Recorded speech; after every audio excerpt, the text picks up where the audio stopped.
Guten Abend, meine Damen und Herren.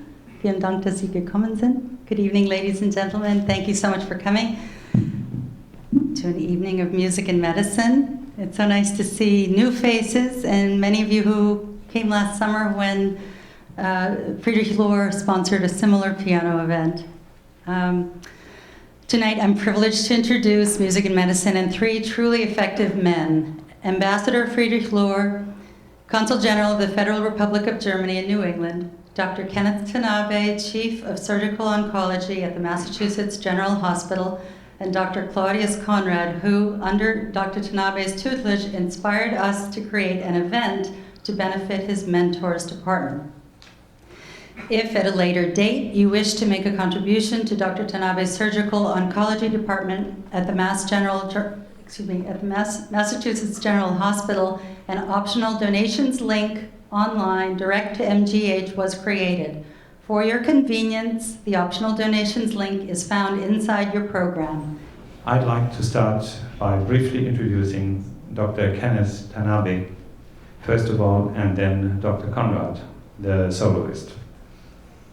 Dr. Kenneth Tanabe is Professor of Surgery at Harvard Medical School, Chief of the Division of Surgical Oncology at Massachusetts General Hospital, and Deputy Clinical Director of the MGH Cancer Center. Good evening, and on behalf of the Massachusetts General Hospital and the Division of Surgical Oncology, I'd like to express my gratitude to all of the people who worked so hard to bring together this evening's event. So the Consulate General of the Federal Republic of Germany, Consul General Friedrich Löhr, M. Steinert and Sons, Gia, who sort of orchestrated and put everything together here, and many, many others. The sponsors of this evening's program, and as you've heard, they're listed on the back of the program, and I'd appreciate your taking a look and taking notice of their generosity. As I look around the room, I see many familiar faces, physicians from many of the Boston hospitals here, the best in the world. Nonetheless, I take no shame in stating to you that the Massachusetts General Hospital provides patient care that is unsurpassed. The most important research discoveries that are translated to improve patient care, and the best training programs in the world. And it's that last mission, education, that brings us all here together for this unique event. Dr. Conrad is unique. If you read through his short biography in the program, I think you actually you get some, but you really don't get a good feel for the scope and depth of Dr. Conrad's talents. He is a talented surgeon. He's a wonderful physician. He's a gifted scientist. He's a dedicated investigator. He's an accomplished pianist with a gun. He's a marksman, and I could go on. I sometimes think that he is the most interesting man in the world. I've learned from Claudius as much as Claudius has learned from me, and I see many of Claudius's other mentors in the room here, and I think that they would agree. One of the areas that we've enjoyed the most, or so much, in being students of Claudius is the theme of tonight's program, which is music and medicine. And so with that, it's my pleasure to introduce Dr. Claudius Conrad. I would like to talk to you about the role of music in healing patients. I would like to play for you now two Chopin nocturnes, and I invite you to think about what it is that makes those pieces relaxing.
In my presentation, I would like to give you a quick introduction on the role of music in healing since the beginning of cultural history until today.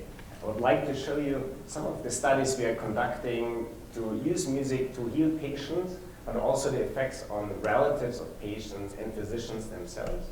And I show you the results of those studies and give you a brief summary at the end.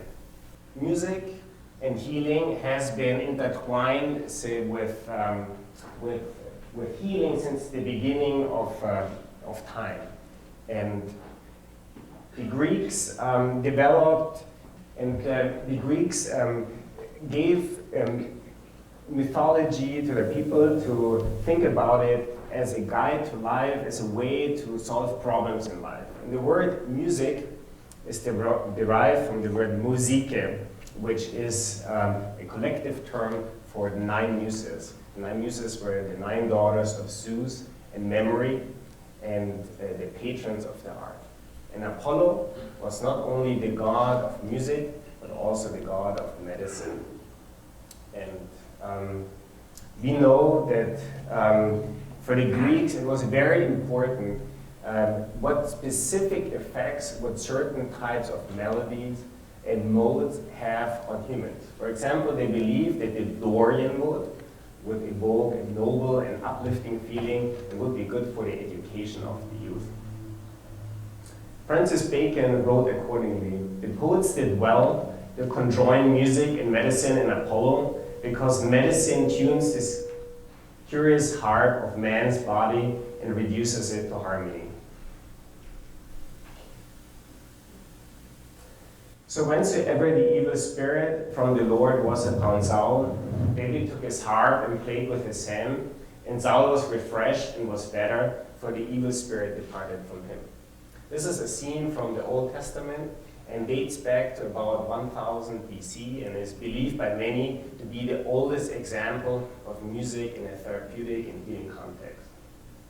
However, the oldest example of music as healing date much older, to about 4000 BC, where harp-playing priests and musicians were depicted in frescoes in Assyria.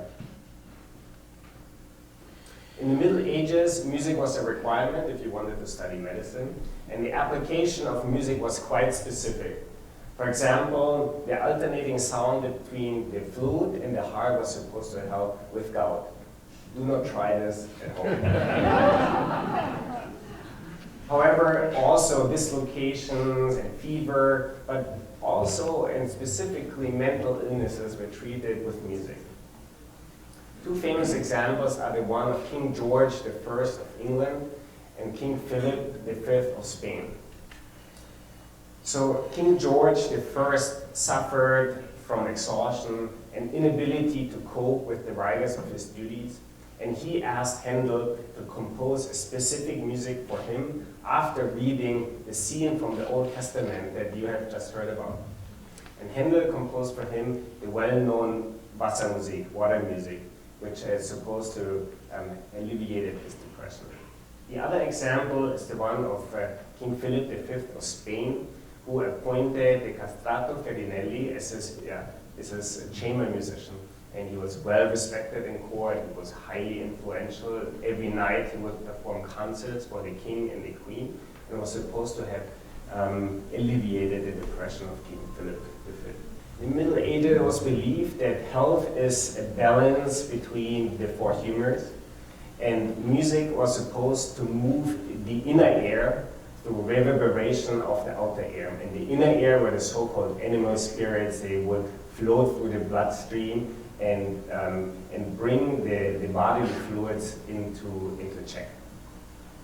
And they also believed that dissonance, consonance, melodic intervals, certain harmonies would have a very specific effect on the movements of those animal spirits. In the 19th century, the science began to develop an interest in using music in a controlled setting and using it for therapy. And in the 19th century, concerts were performed for patients, and it was observed that the patients were more lively, less depressed, because this was mainly done in psychiatric institutions. And a famous doctor, Friedrich Löhr, who worked at this hospital at Kremlin-Bicêtre in Paris, he thought, well, maybe we shouldn't just play concerts for our patients. Maybe they should make music themselves, because he believed that the concentration required to play an instrument would help them to concentrate, to focus, and move away from their mental illness. The first truly scientific experiments on what the effects of music on patients are begins with this German physician and physicist, Hermann von Helmholtz. He published his work on the sensations of tone as a physiological basis for a theory of music. And he looked at how certain scales, melodic intervals would affect the human emotions, and the design of the experiments were quite scientific. So where do we use music in medicine today? So there are publications well done that have shown that music works before operation, during operations, and after operations. The first description of music being used in the operating room dates back to 1914, where this American surgeon Kane published a paper in JAMA, a well-respected scientific journal, where he said he wanted to alleviate the horrors of surgeries from his patient by using music. Then music was used for patients. The thought was that patients were supposed to be awake while they undergo surgery to have an effect through the music. And so the early application was for patients undergoing regional anesthesia, meaning one limb is asleep while it's being operated on, but the patient is awake. And it took until the 1960s that music was increasingly used, mainly by dental surgeons in the West Coast, for patients undergoing surgical procedures. And an important work is the one by Gardner, published in Science in 1960, as a possible explanation how does music work as therapy, that he showed that pain and auditory pathways are inhibited in the brain. So it is important to understand, I mentioned this regional anesthesia, that even under adequate general anesthesia, auditory information are being processed. And to summarize the beneficial effects of music for patients undergoing surgery under general anesthesia and listen to music, it has been shown to reduce the need for medication, it reduces hemodynamic variabilities, there's less postoperative pain, and there is improved postoperative recovery, which is faster. So, music not only works on the patient, but also on the surgeon. And in an early study, I think the first one that ever looked at that was this one here by Alan Waskiewicz. Alan and Waskiewicz looked at the ability of surgeons to concentrate under the influence of music. And he found that surgeons are able to solve mental subtraction tasks faster and more precisely if they would listen to self-chosen music rather than experimental chosen music or no music.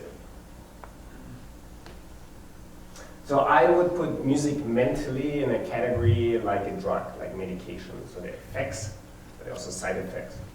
So vocal music, for example, tends to be more distracting than instrumental music. The familiarity with the piece is important.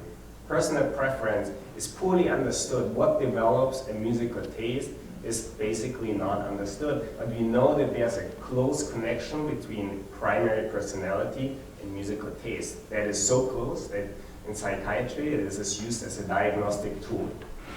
Noise pressure level, the loudness, if chosen too loud or too soft, can induce stress. So what do our friends from the anesthesia department think about music being played in the operating room? So this is from a British study where 72% of the surgeons that were asked in the study said, yes, we have music being played. So 26% said it reduces their ability to concentrate. 12% said they can't hear alarms even anymore. And 26 said, yeah, I would prefer not to listen to any music.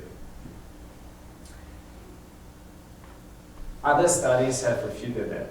There's a study by Fitch and Kramer that showed that listening to music or no music doesn't really make a difference in what anesthesiologists do routinely in the OR inspecting monitors.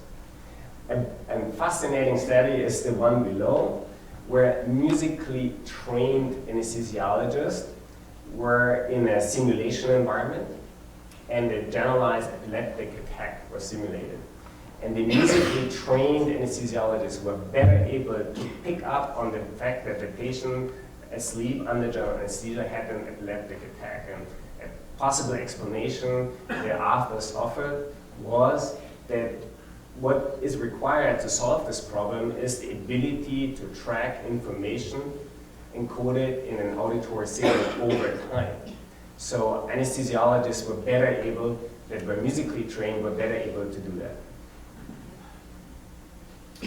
Let's look at some of our own research that looks at some of the effects I just mentioned.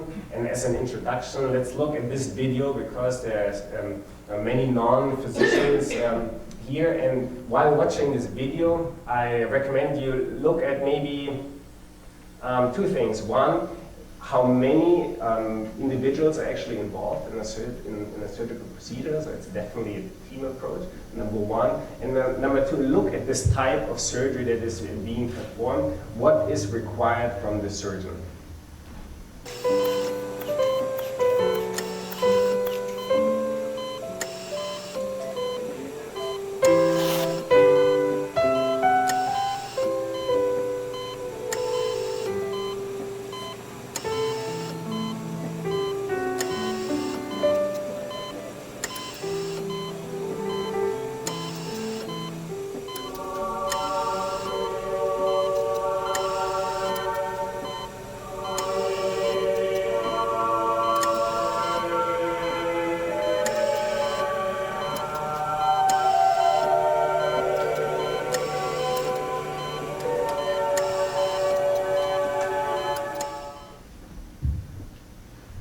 So what you can see is this type of surgery called laparoscopic surgery, which requires the surgeon to look at the two-dimensional screen, but perform a three-dimensional motor performance.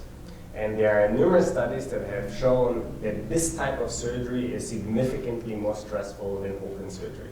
Number one. And number two, you saw, wow, this is a gallbladder surgery. I would say that is fairly routine, but like playing a musical piece, there's no such thing as an easy musical piece. There's no such thing as an easy operation.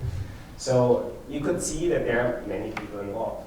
And if you were listening to the music and this alarm, the heartbeat of the patient, they were actually synchronized. So there's something going on, and let's look at how we investigated that. So we conducted a study that wanted to look at what are the effects of music on surgical performance. And that brings us to the next question: what is surgical performance and how do you measure it? So the two most important components about surgical performance are A, speed, B, accuracy.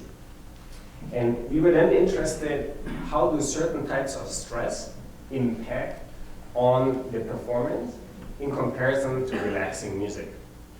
So we randomized novices of surgery and in another study, expert laparoscopy surgeon into 4 groups: a silence group, a diatonic music group, a mental loading group, and a Mozart music group. So what is diatonic music? It is basically auditory stress, and it is, in this case, German folk music in one ear, death metal in the other ear. That's The only reason this passed the IRB is because it has a euphemistic term, diatonic music. What could be wrong with that, right? So the next group is mental loading, meaning being mentally absent-minded, not focusing on what you're doing. In order to test that, we had the surgeons do mental subtraction tasks while they performed this laparoscopic task. And we'll come back to this part here, the Mozart music, and why we selected Mozart music at a later point. So then, again, we looked at performance, speed, and accuracy. But not only that, also the ability to recall what you just learned laparoscopically, memory consolidation. And we correlated that to the role of music in a surgeon's life. As you might imagine, there would be few patients who would sign up to be, have the appendix taken out from a surgeon that has death metal in one ear and German folk music in the other ear. So we did this in this virtual simulating environment where those laparoscopic instruments look like in the video, right? Have an antenna at the tip that tracks the distance the tip would travel through space. So if Dr. Tanabe tries to grab an object laparoscopically, it goes a straight line as an expert surgeon. If I try to do it, it's kind of something like that, a longer distance through space called a trajectory. And therefore, you can measure accuracy with that. And obviously, you give a task and you can measure the time, so speed is very easy to measure. And in order to have the study not confounded by prior knowledge, we had abstract tasks, but that are related to what surgeons do in the operating room. So they had to lift up this sensible structure and then cut under it, which is stuff you do in the operating room, but this is abstract, so if someone doesn't know where the gallbladder is or the cystic duct and all of this stuff didn't really matter. This slide might look boring to you. However, the content is interesting, and bear with me. So this gives you the results of our study with respect to speed and accuracy. And those are the 4 groups we looked at: silence, auditory stress, mental stress, and Mozart music. And you see here, silence people are pretty good, and they improve a little bit when they perform the task the second time. What you see here in the dikaryotic music group, in the auditory stress group, is that there are some surgeons who perform 500% worse in comparison to silence, and others, they are just almost as good as in silence. So how does that come about? And we are investigating this at the moment. What factors in your life determine that? If you're not paying attention, you are bad, and you don't improve at all. And interesting is this last group here. You see there's a statistically non-significant difference between the silence group. They are the same, basically. However, the improvement is the greatest if the surgeon is conditioned by listening to classic music when they do it the first time, the procedure, and then the second time. And the results to accuracy are pretty similar. Let's look at another study. I feel like relatives of patients are under-researched in medicine. There are a lot of studies about patients, few studies about physicians, but very few studies about relatives. So we tried to investigate how can you predict whether someone will be relaxed to music. And in order to do that, we did a study in our emergency room where we had triple blinding to make the study very accurate and not have a bias. So there would be a research staff in the waiting area handing out a questionnaire, not knowing whether in the waiting area music would be played. Then the relatives, they kind of had an idea, yes, I need to fill out the stress questionnaire and stuff, but they didn't know what the study was actually all about. And then there was another form of blinding, which was blinding of the statistician. We just gave him raw data and asked him to analyze it, not telling him what the goals of the study were. So the relatives would show up in the triage area, and then they were given 3 questionnaires. The so-called State Trait Anxiety Inventory, which is a standardized stress questionnaire that had been developed in the 70s and validated, and is a long list of stress questions that you can fill out. It measures your situational stress, the state but also your stress, your outlook on life in general, the trait component of it. We would give them this brief music experience questionnaire, which was developed by one of my collaborators in California, that looks globally at what do you think about music, how does it pertain to you, and a demographic survey. And those are the results of the study, and let me walk you through this. So this is the control group. They would have no music, and you can see it's pretty effective. There's a greater than 10% improvement in the anxiety scale in the group that would listen to music. So this is the situational anxiety, which is clear, right? That your relative had some form of accident or an injury and is being treated in the emergency room. And this comes close, this improvement, about 10%, comes close to what drugs actually do to patients. But interesting is this part here, the trait part also improved, meaning your entire outlook on life changed by listening to music in the waiting area, improved. There's a gender-specific aspect of this, of the perception of stress, and there is very early data that looks at what is the different perception of not only stress, but also the beneficial influence of music on women versus men. And this kind of makes sense too. If you were by yourself, you had more stress, but the beneficial effects of the music were the greatest for those who were waiting by themselves versus the group that were here with a friend. And very exciting and novel and totally different and not shown before is this result here in the last group that shows a correlation between education and stress relaxation through music. What you can see here is actually inverse from how you would think it would be, in that the group that had only high school education had the greatest relaxation to classical music, to Mozart music, than some relatives that had a college degree or a graduate degree. And we are following up why that is. Let's move on. And this is a nurse from an intensive care unit, and she will talk to you about what patients experience when they are in an intensive care unit. A patient's heart rate tends to go up when they're stressed. Their blood pressure can go up when they're stressed, and they can get quite agitated, so they'll be riled up trying to get out of bed or just very stressed in that sense. So very fitting to tonight's evening. Those are segments from a French-German documentary. There's a French-German channel called Arte, and this was a team that came and wanted to make a documentary about our research. So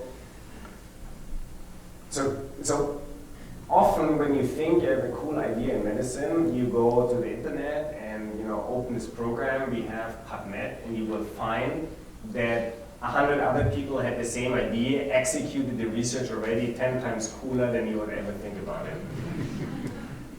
Surprisingly, this is not the case about music in medicine. Basic questions such as how does music act relaxing have not been addressed and are not answered. And in order to address this question, we thought we should look at patients' population that is under a tremendous amount of stress because the effects of the music would be small. So we randomized patients, as you can see here, who were severely ill. They were all intubated and were on this respirator into two groups. One that would listen to music and another one that wouldn't, and would then play Mozart music to them, carefully selected. The question then becomes, why Mozart music? And this has to do with us looking at the internet and finding, some people have done kind of research in that area, and Mozart was used over and over again. So we asked ourselves, why Mozart? And that led us to this publication here that talks about the Mozart effect, that coined the term Mozart, Mozart makes you smart. This is a publication by Rausch and Shaw, two researchers in New York. that tested healthy college students on an intelligence test, a very specific one, the Stanford-Binet Intelligence Scale, and found that the group of college students that would listen to Mozart music did better than the group that would listen to random music, relaxing music, and no music. And not only that, the one that did the worst improved the most when they would listen to Mozart music. So how does this intelligence test look like? And this was the Mozart Sonata for 2 pianos, Verzeichnis 448 that was being played. So this is one of those tests that test spatial temporal reasoning. It's B actually. So I think the way the corners are being cut out, so Kenneth B, A, and C, that's kind of how I do it, and then then you have to choose between D, E, and E. Okay. That is a publication that makes me love my government. Why? And I brought this for you, Consul General, because this publication, German government decides to tackle the myth of the Mozart effect. There are governments that try to tackle nuclear weapons in Iran, but our government tries to tackle the Mozart effect, and this is supported by our Ministry of Education. And they basically said that after a lot of research back and forth, that if there is such an effect that Mozart makes you smarter, then this effect is very small. So this leaves it open for further research. So I then went and looked at Mozart's compositions and focused at his piano sonatas, especially the small movements of the slow movements of his piano sonatas, and we made a selection. And I would like to play one of them for you, the one 576, and I would like to explain to you some of those compositional elements of relaxation we found in that music.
the part A of this slow movement of Mozart's piano sonata. And it doesn't matter, if you can't really read music, just get a general impression. So the theme is actually quite symmetric, and that will become important. The theme is 4 measures.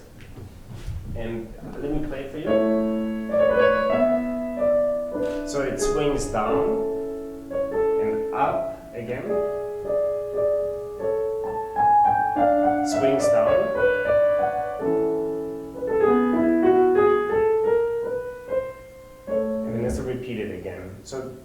symmetry has been shown to be an important component of relaxation. So it's 4 measured that are symmetric, but those 2 measures are symmetric within itself. And then Mozart plays with your expectation, you know, when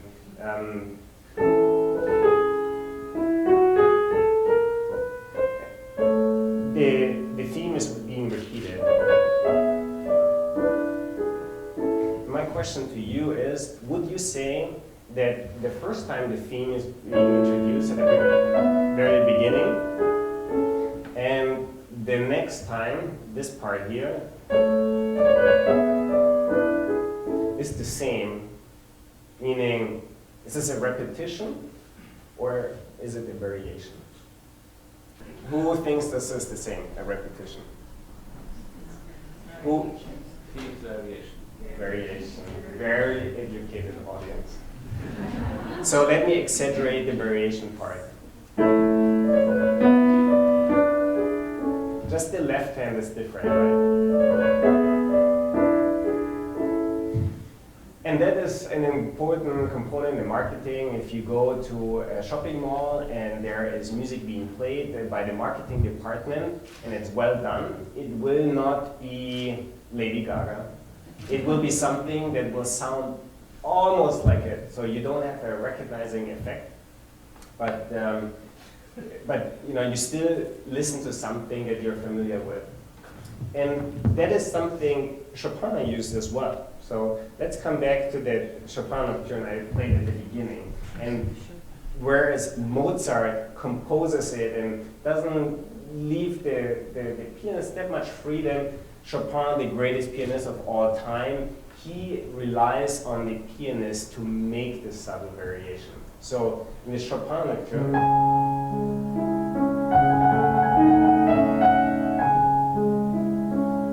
this is the first time the theme is introduced. The next time it's like that.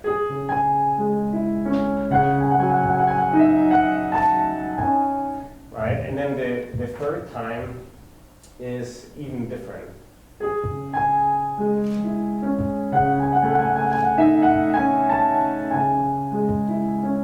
Yeah, you get it. So the theme of this Chopin nocturne is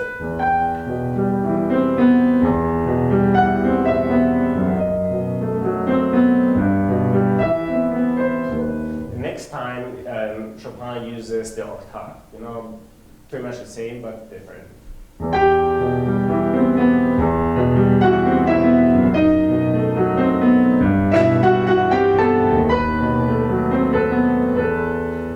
The next time, the third time, he makes an embellishment at the end of the measure.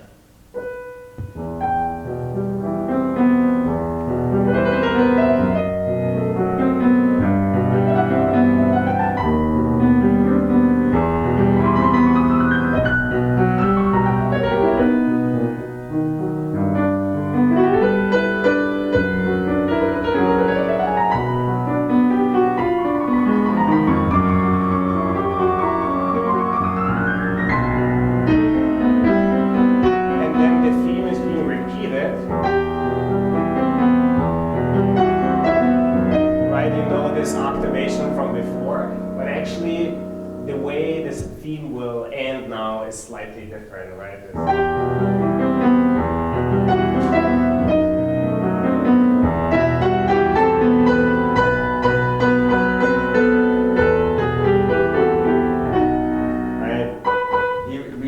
Chopin wants to make sure you really get that you're really getting it, that the H, the B is being used. Let's come back to Mozart here for a second. So I've shown you that this theme is being repeated and that Mozart plays with your expectation. The first time the theme goes to this E. The next time, this you already knew, and I mean I almost shouldn't have given this lecture because I feel like you know already everything. What you expect is again the E, right? Yeah. But what Mozart does.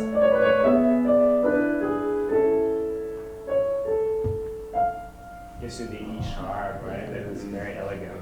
So, but that's not it. Then the theme is being repeated a third time. There's this second measure here, then there's this parlando middle part, and then the theme is being repeated a third time.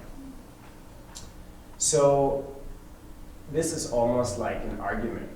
Imagine, there is a lecture on music and medicine at some institute, and billions of people sign up, and we, I say everyone should come. They're all so educated. There won't be a fire hazard. I make this argument. Everyone should come, and then they would say no. There's like a fire hazard, and then I said, but really, it's cruel to exclude someone from listening to Mozart music. I make the argument again. I state it again. And then there's being said, no, there will be no more chairs. And then I'm saying, how about the audience will stand?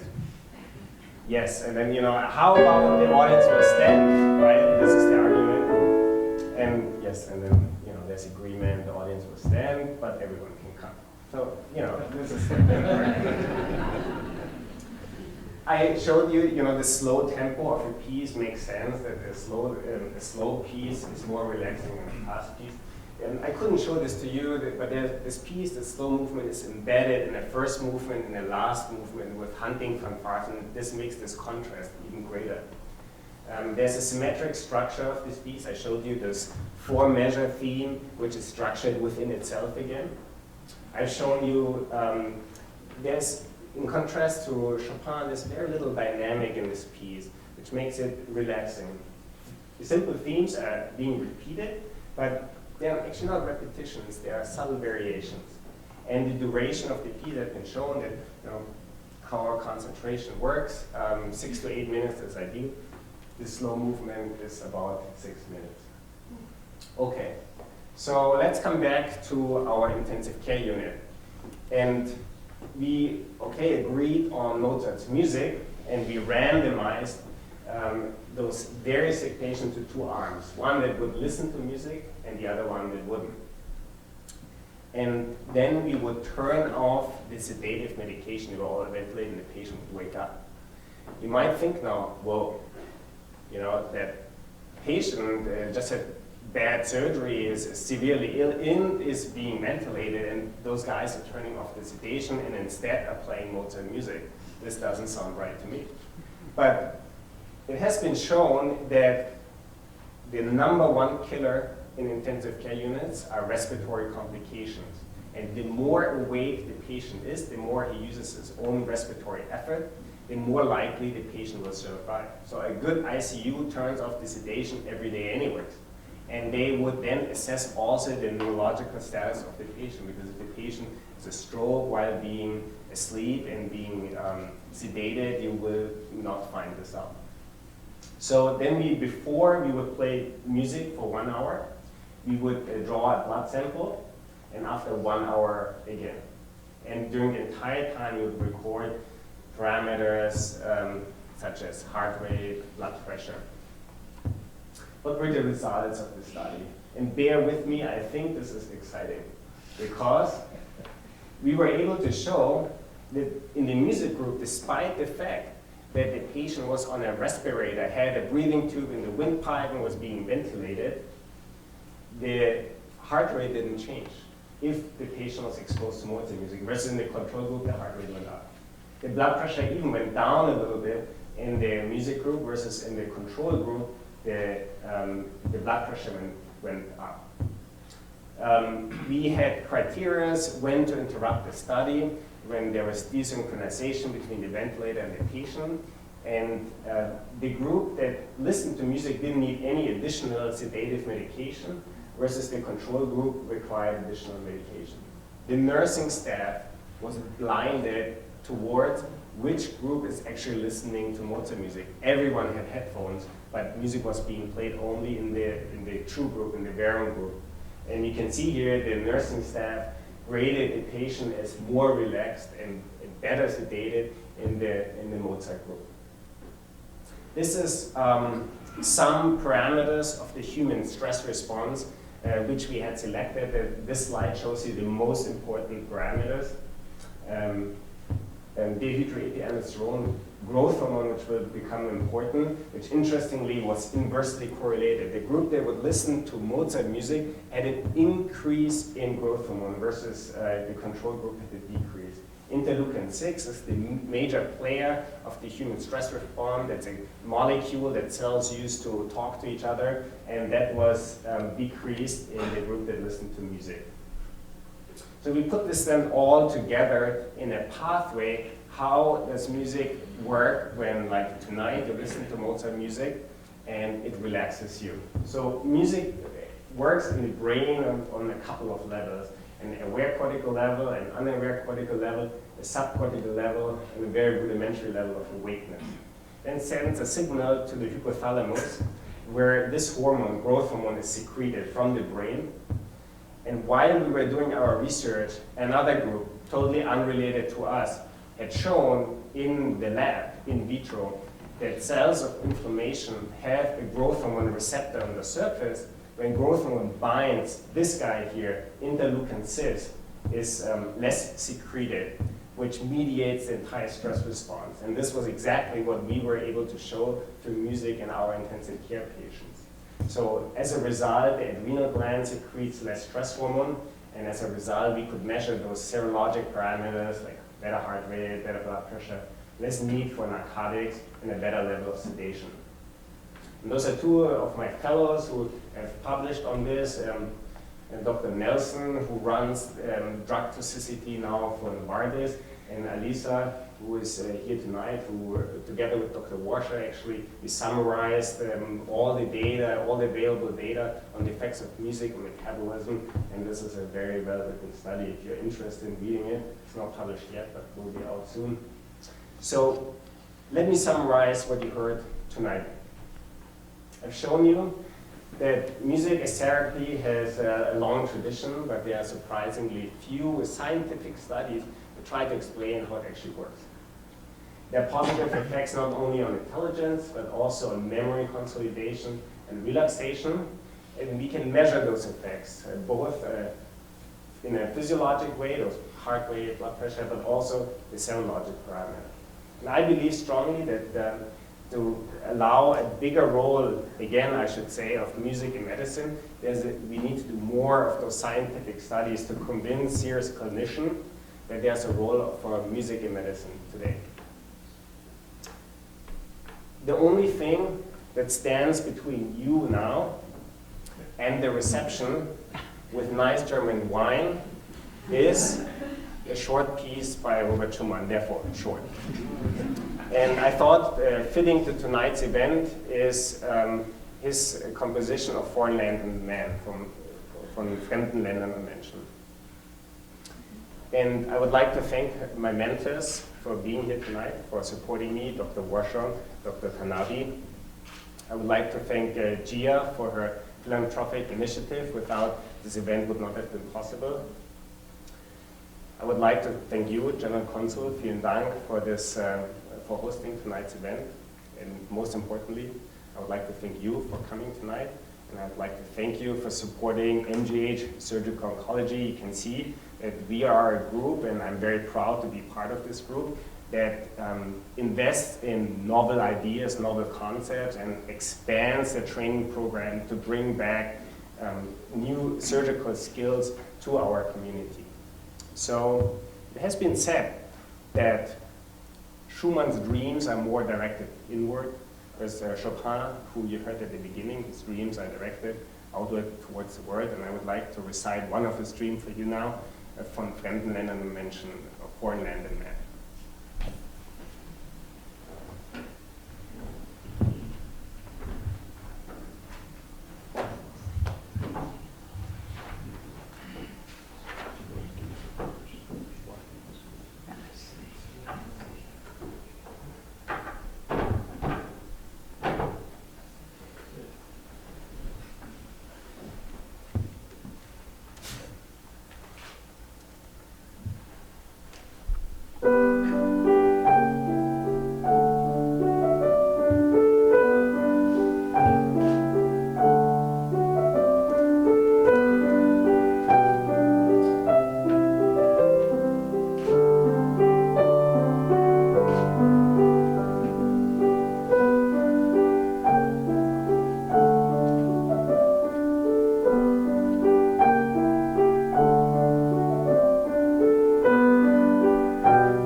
Thank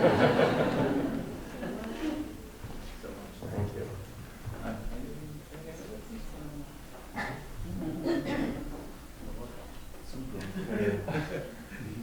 I'm being muscled into an encore. I'm sorry about it.